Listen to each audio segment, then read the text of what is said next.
There is very little that's more exciting than the arrival of a new crate at the shop. Opening it up represents not only an opportunity to learn, but to fulfill the vision of a client who has probably owned that model for some time and always dreamed of having it restored. But as a professional restoration artist, there is one important step that must be taken before you start fabricating missing parts, making repairs, or mixing enamel, and that is drafting the condition report. The condition report, I feel, is one of the most important steps that must be taken. First and foremost, it documents the item, identifies it. It describes the actual vessel it was meant to represent. It gives its age, the manufacturer, the model maker who designed and produced it, if that is known. Second, and most objectively, it must define the flaws the model has. And third, it offers the client restoration options and then goes on to make proposals, talk about procedures and methods.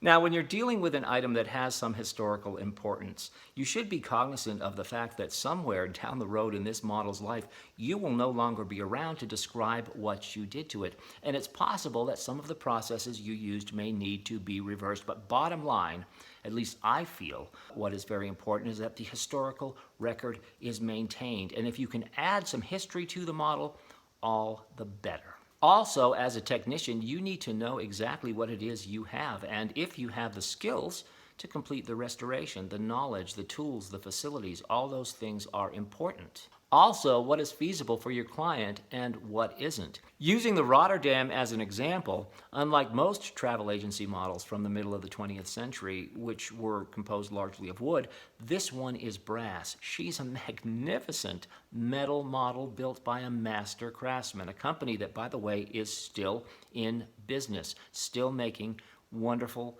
custom models. But her construction presents some challenges. She was bolted together and every nut, every fastener was soldered down after she was built. Now, you can imagine if I was to try to dismantle this model, not only would it be time consuming, it would be costly for the client. So, can this model in the state she is currently in be partially restored to the level the client wants without totally dismantling her? Well, the condition report will answer that question. So in the coming days, what I will be doing is a forensic evaluation of the model.